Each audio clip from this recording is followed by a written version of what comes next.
Welcome to the Great Detectives of Old Time Radio. From Boise, Idaho, this is your host, Adam Graham. If you have a comment, email it to me, box13@greatdetectives.net.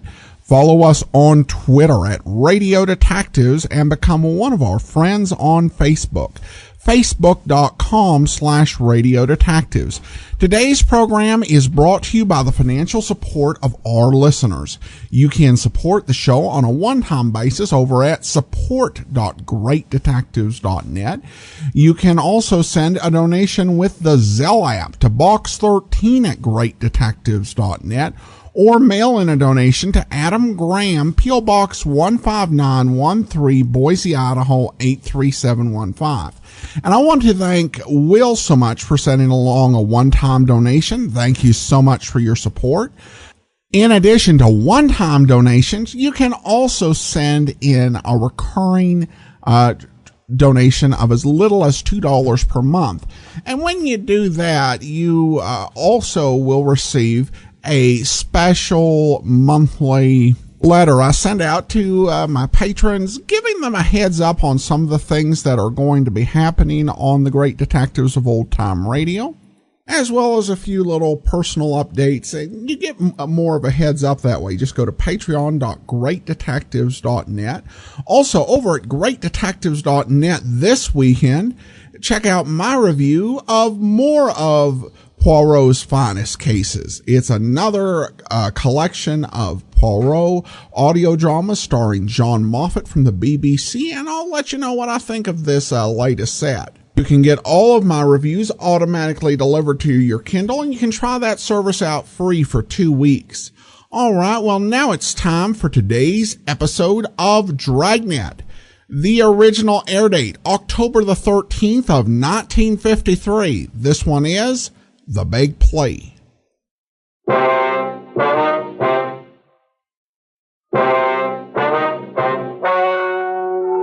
Ladies and gentlemen, the story you are about to hear is true.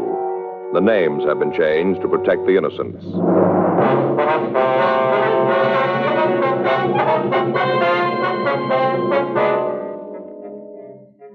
You're a detective sergeant. You're assigned a robbery detail. 2 hold-up men have been operating in your city. You've got descriptions of the men and of the car they're driving. Your job, get them.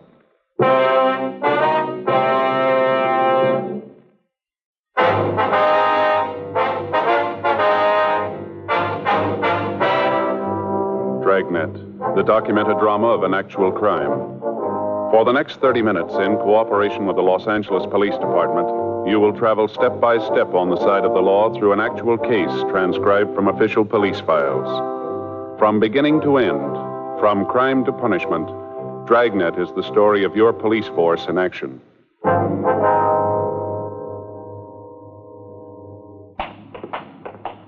It was Tuesday, April 14th. It was warm in Los Angeles. We were working the day watch out of robbery detail. My partner's Frank Smith. The boss is Chief of Detectives Thad Brown. My name's Friday.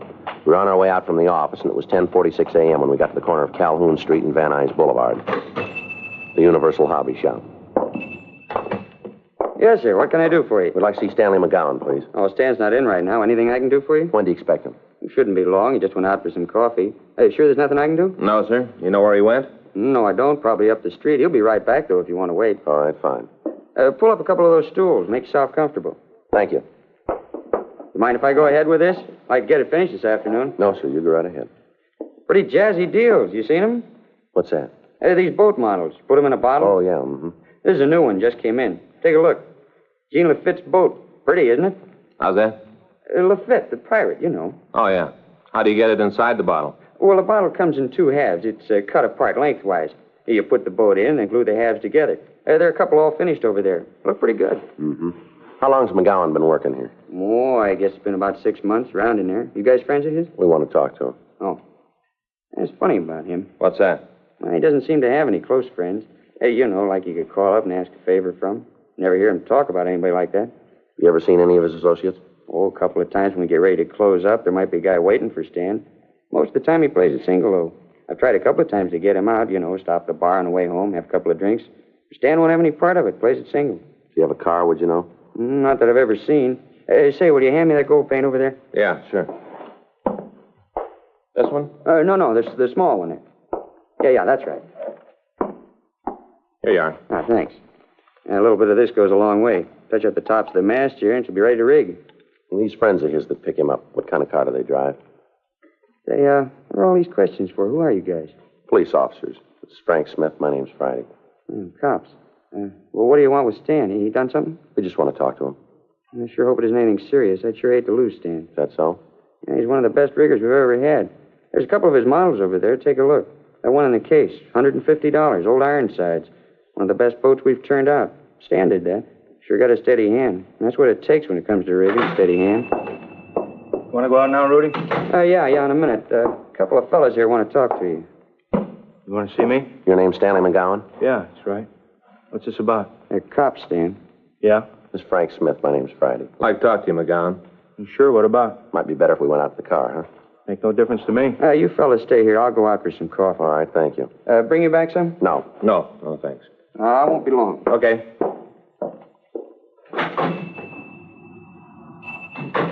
What are you going to talk to me about? You seen Jim Boland lately?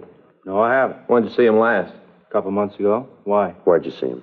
He come in here, wanted to know if I could help him out, give him a job, place to sleep. Did you?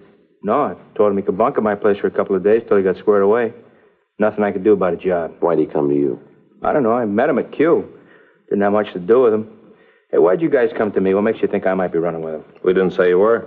Same thing. You figure I know where he is? Well, the record says you knew him. We're just checking it out. I got nothing to do with him. I'm reporting every month. You check with my parole officer. He'll tell you. I've been carrying the bucket since the day I got out of the joint. I'm going to keep on carrying it. We got no beef with you, McGowan. We just want to get in touch with Boland. I'm sorry. There's nothing I can do to help you out. Anything comes up, I'll give you a call. You mention any of his friends in town when you saw him? Some guy named Phil, that's all. You know who he is? No, I never met him. Jim said they were cooking up some kind of deal. You know what it was? No. Look, I'd like to feed you guys, but there's nothing I can tell you. As far as I'm concerned, I want to stay away from Jim and the crowd he runs with. I want no part of him. I did my time. Couple more months, I'll finish up with the parole. I don't want to fall again. Nothing you can tell us about this guy, Phil, huh? Not a thing. You know where he met Boland?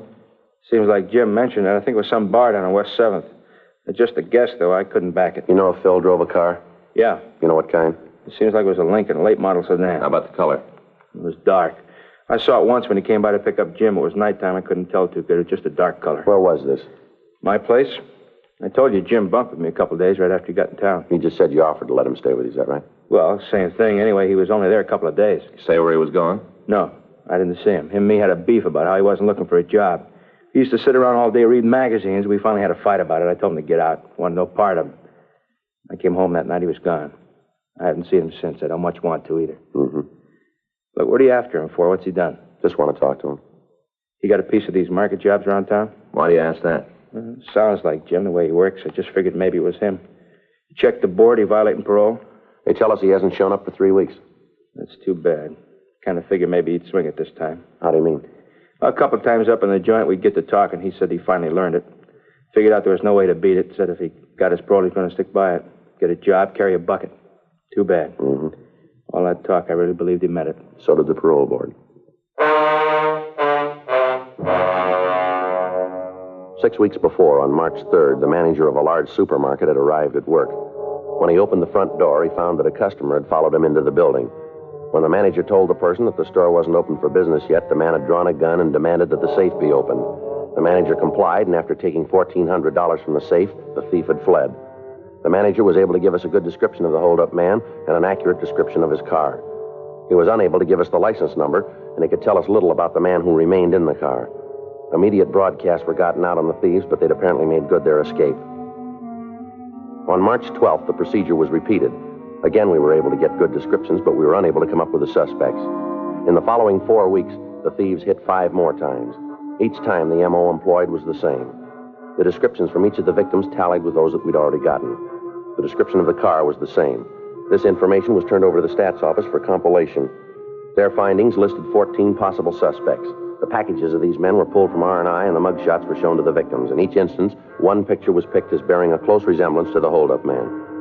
The prime suspect was identified as James Boland, WMA, 32 years old. He'd been arrested twice for violation of Section 211 of the Penal Code. He'd been convicted once and had been sentenced to San Quentin for a period of from 5 years to life. However, at the prison, his behavior and attitude had been good, and he'd been paroled on February 19th, 10 days before the first holdup. We'd found that Boland had violated his parole and was wanted by the state adult authority. A check of his friends netted us no new information. His relatives could tell us nothing about his whereabouts. The legwork continued. Informants were questioned, but were of no material aid. Saturday, April 18th, 8:46 p.m. I'd just gotten home from work and I was unlocking my front door.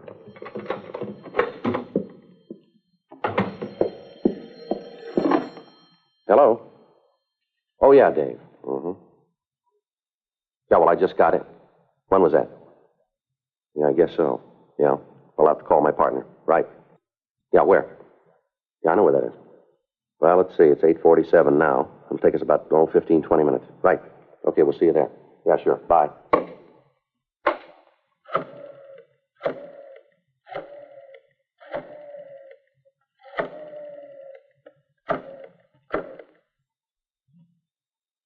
Hello, Fay? Yeah. Frank there yet? What if I could talk to him? Yeah. Oh, Frank?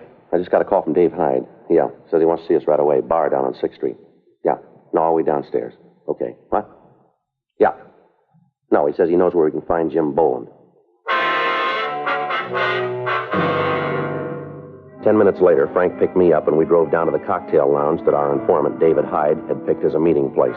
When we walked in, we couldn't see Hyde, but the bartender told us that he was in one of the rear booths. We walked back. Hi, fellas. Sit down. Hi, Dave. Hi, Dave.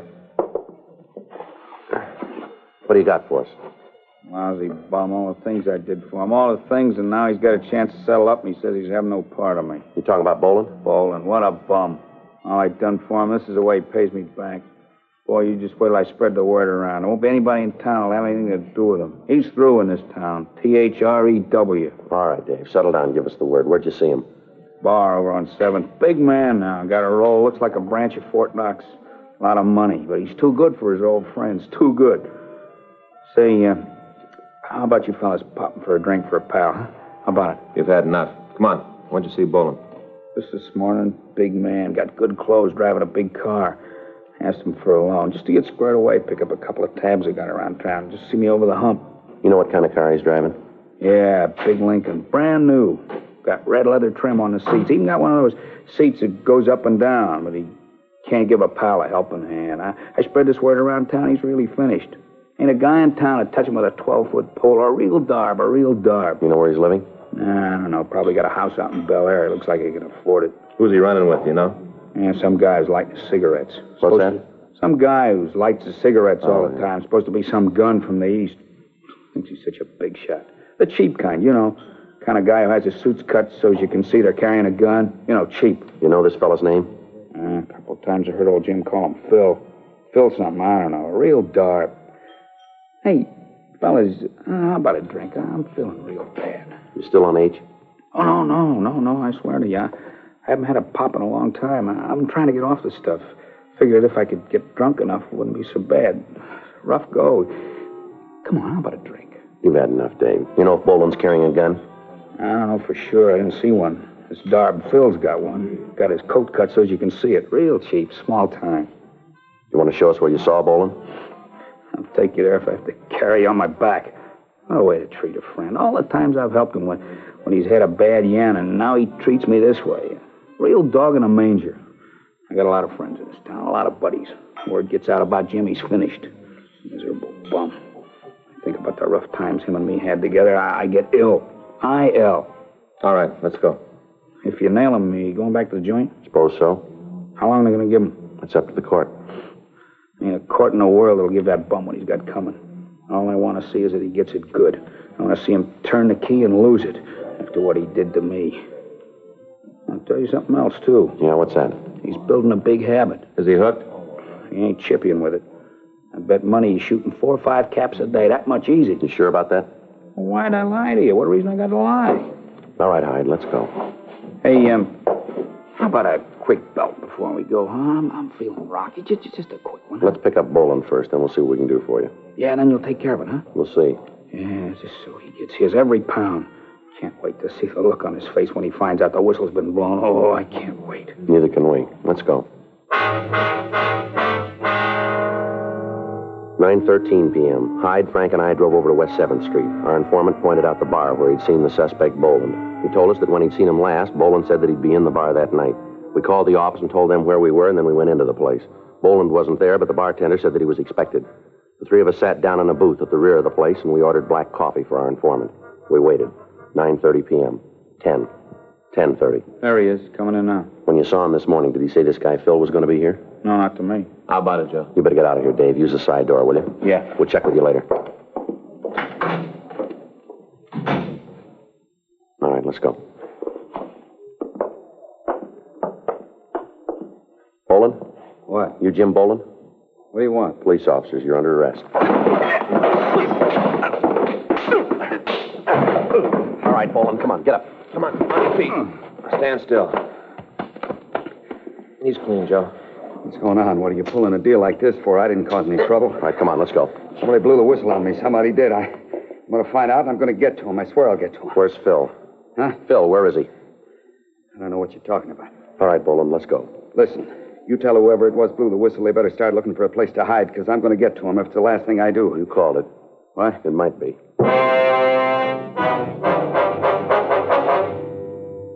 10:14 p.m. We returned the suspect to the city hall and questioned him. He refused to admit any complicity in the holdups. He refused to tell us who Phil was. We talked to him for 5.5 hours, and we got nothing. At 3:30 a.m., he was taken over to the main jail and booked in on suspicion of robbery. We checked out the room that he told us he was living in, but we were unable to come up with anything that would tie him in with the holdups. 3 days passed. On Tuesday, April 21st at 8:30 p.m., a special show-up was arranged. Out of the 7 victims who were present, 5 said that the suspect looked very much like the man who had held them up, but none of them would give us a positive identification. Jim Boland was returned to the felony cell block, and we talked to the victims. All of them commented on the fact that the suspect we had in custody was the same height, the same weight, and had the same general coloring and appearance as the person who'd robbed them. However, none of them would swear positively that he was the person. At 10:15 p.m., Frank and I went up to the felony section and had Boland brought from his cell to the interview room. His previous sullen attitude had changed considerably. How'd I make out? You got any identification? 5 of them say you look like the man. Well, they're wrong. They gotta be. I didn't have nothing to do with those holdups. If they say I'm the guy, then they're making a bad mistake. They seem pretty sure about what they say. They can't be. Look, they saw me behind the screen. You bring them up here. Let me talk to them face to face. I'll talk to them. I got nothing to hide. Just let me talk to them. You know we can't do that. I always thought it was up to you to prove a guy was innocent as well as trying to make him for a job. That's right, it is. Then why don't you give me a break? I got no part in these heists. You look good for him. Probably a lot of other guys who do, too, but that don't mean they are. Come on, what do I have to do to make you believe? Why don't you come off of this, Boland? We got you going in. Why not play it smart and cop out? How can I cop out when I got no part in it? I'll lay it out for you. The M.O. used in the jobs matches yours. Big deal. A lot of guys work the way I used to. Physical description we got matches you. So I haven't got 2 heads. A lot of guys look like me. The beef in the bar. If you didn't have anything to worry about, why'd you start the fight? How'd I know who you guys were? Maybe you was out to pull a heist. Oh, that's a nice try, Boland, but it won't work. You knew we were officers. Now, why don't you save us a lot of time and tell us the truth here? You guys wouldn't know it if it bit you. There's one way to find out. Yeah? Try it. You got a cigarette? Here. You want one? Yeah.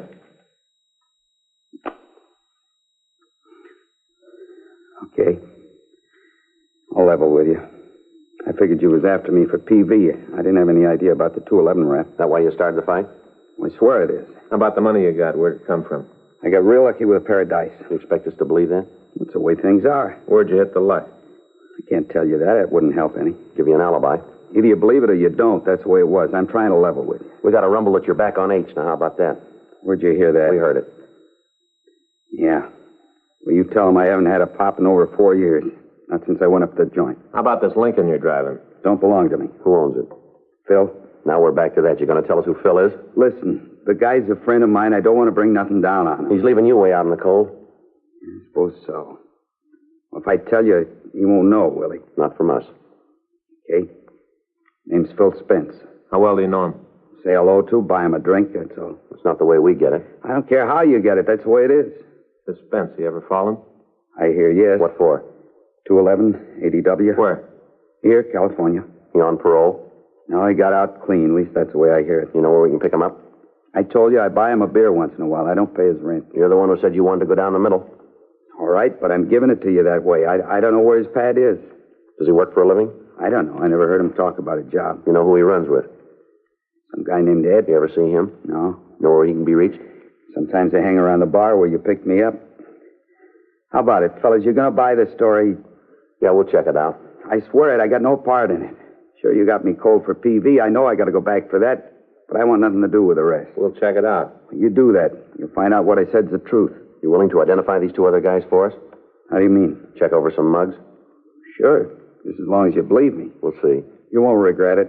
A lot of things I can tell you if you get me out of this. A lot of information I can give you. Let's go.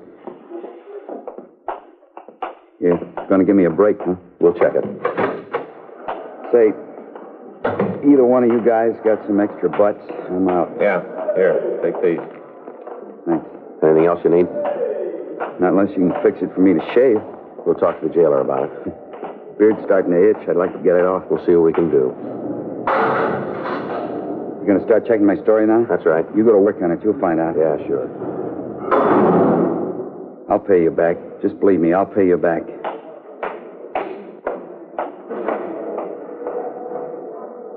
Figure he's telling the truth? It's hard to say. The identifications weren't too sure. Everything else is. There's only one way. Yeah. Check him out.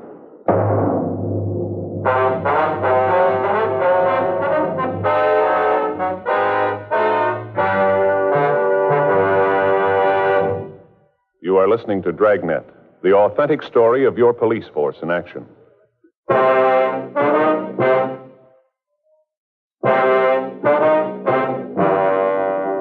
Tuesday, April 21st. After we left the suspect, Jim Boland, at the main jail, Frank and I went back to the city hall and checked the name Phil Spence through R&I. There were 9 packages carrying records for men with that name. 2 of them had served terms for robbery in the state penitentiary at Folsom, California.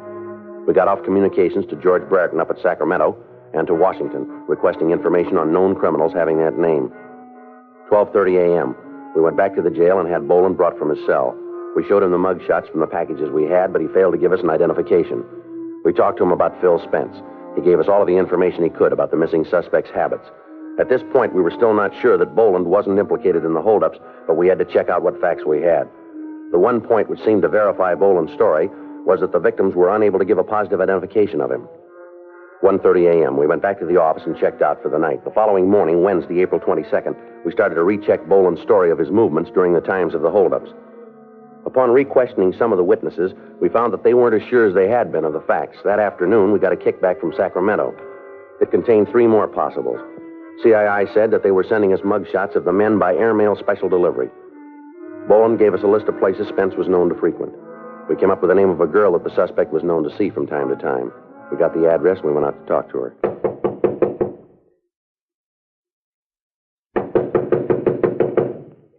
Doesn't look like she's home. We better check with the manager, huh? Yeah.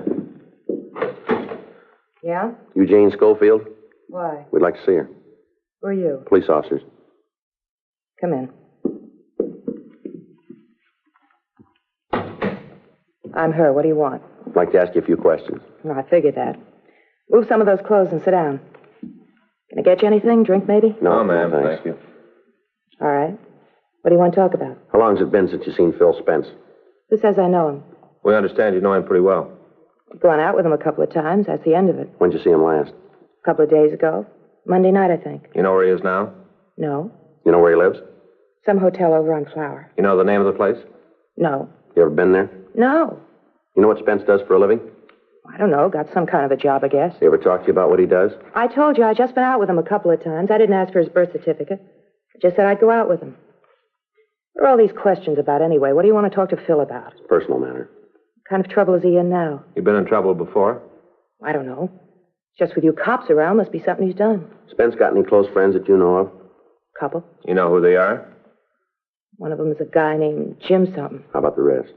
Fellow he calls Ed. What do you know about Ed? Not much. Is he in it too? Ma'am? He mixed up in this personal thing you want to talk to Phil about? Maybe. Never did like him. I always figured he'd end up getting Phil in trouble. Phil see quite a bit of him? Yeah. I think he's maybe in some kind of business deal with Ed. You ever say what the deal was? Not to me. One night a couple of weeks ago, he got real looped, and him and Phil were talking about it. What'd they say? I don't know. Phil told me to go powder my nose. I don't know what they said. And how do you know what they talked about? Because when I came back, I heard Phil say something about how the deal was going to work out all right. Then he saw me and they shut up. Phil owns a car, doesn't he? Yeah, a new Lincoln. You ever let anybody else drive it? Ooh, once in a while, he lets Jim take it. Not often. Phil's kind of touchy about the car. Say, how'd you fellas know about me? Routine. Check and fill out. Your name came up. Oh, that's all, huh? Ma'am? I'm not mixed up in it. You can answer that better than we can. Yeah. Well, I want you to know that I'm not. I got nothing to do with Phil. Mm-hmm. I mean it. I just met the guy. I had a couple of dates with him. He's hung up in something. I got nothing to do with it. You got to believe that. When are you going to see Spence again? But you believe what I tell you, don't you? If he's in trouble, I got no part of it. When are you going to see him again, lady? You mean when have I got a date? Yes, ma'am. Tomorrow night. He's going to pick me up when I get through work. Where's that? Bar down in Olympic. I'm a hostess there. Is that where you met him? Yeah, he came in one night. We got to talk. He asked me for a date. I don't want you to get the wrong idea about it, though. Ma'am? Well, about how I met him. I don't usually go out with the customers. Boss doesn't like it. It's just that Phil seemed kind of different. That's the reason I went out with him. I want you to get that straight. Mm-hmm. Just a minute. Expecting anybody? No, I don't know who it is. Want me to open it? Yeah, go ahead. What took you so long, honey? I got company, Phil. I know. I don't think so. Hi. You Phil Spence? Yeah, who are you? Police officers would like to talk to you. What about? Might be better if we went downtown. For who? What? I don't want to go downtown. You don't have much to say about it, mister. It's a pinch. If it makes you happy, mark it down that way. You want to shake him, Frank? Yeah. Get away from me, cop. What are you doing drinking at my place? Get out of here! Get out of here and take that cheap bum with you! All right, come on, get out. Come on, get out. You get out of here. Lousy deal. Get out of here, my deal coming in and breaking up a girl's apartment. Who's going to pay for all this? Who's going to make it right? Just look at the place. Oh, shut up. Why don't you tell me they were here? Why didn't you say something? All right, Spence, let's go. I'm coming. All I want to know is who told you. Who yapped? That lousy Eddie, I'll bet. He's the one. Never should have picked him up. He with you on the jobs? He told you, didn't he? How about Jim Boland? He in with you, too? Oh, that guy hasn't got enough sense to come in out of the rain. He's worse than Ed. Should have known not to get mixed up with that dumb Eddie. I should have known. It always happens. Yeah? You're on with a jerk, you're going to get tripped up. Lousy Eddie shooting off his mouth. Hadn't been for him, you'd never got us. I'm going to tell him off. What's the difference? You told them everything they wanted to know. You're all going to jail. Why don't you shut up? You're always wrong, sister. Not this time. Let's go.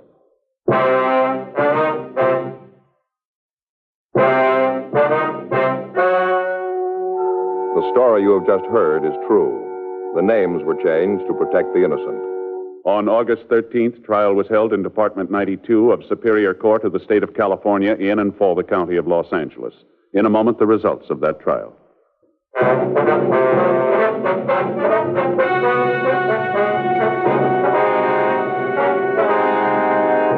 Philip Donald Spence and Edwin Floyd Morse were tried and convicted on 4 counts of robbery in the first degree and were sentenced as prescribed by law.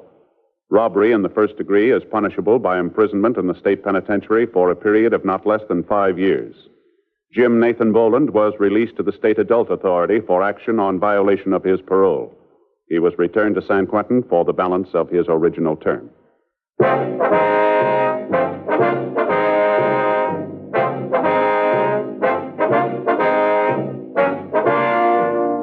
You have just heard Dragnet, a series of authentic cases from official files. Technical advice comes from the Office of Chief of Police W.H. Parker, Los Angeles Police Department. Technical advisors, Captain Jack Donahoe, Sergeant Marty Wynn, Sergeant Vance Brasher. Heard tonight were Ben Alexander, Herb Bygren, Vic Perrin, Michael Ann Barrett. Script by John Robinson. Music by Walter Schumann. Hal Gibney speaking. Watch an entirely new Dragnet case history each week on your local NBC television station. Please check your newspapers for the day and time.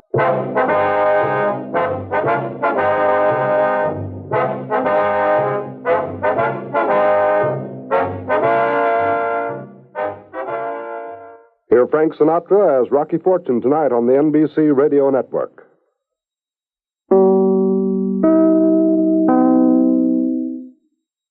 Welcome back. Well, this is another one of those episodes that shows just how circuitous the road that police often have to tread to get to the truth.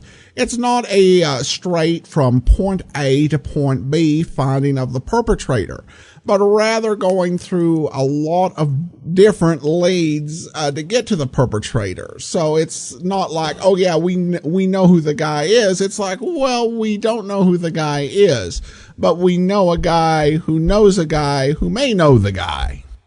At any rate, we turn now to listener comments and feedback. Will writes in, I love your Great Detectives app. Johnny, Boston, The Shadow, and others accompany on bike rides, car trips, and airports, and many other places. Well, thanks so much. I appreciate your support, Will, and that will actually do it for today. Join us back here tomorrow for Public Domain Video Theater, and we'll be bringing you another episode of Dragnet. And then we will be back on Monday with Mr. Keen, Tracer of Lost Persons. In the meantime, send your comments to box13@greatdetectives.net. Follow us on Twitter at Radio Detectives, and become one of our friends on Facebook, facebook.com/Radio Detectives. From Boise, Idaho, this is your host, Adam Graham, signing off.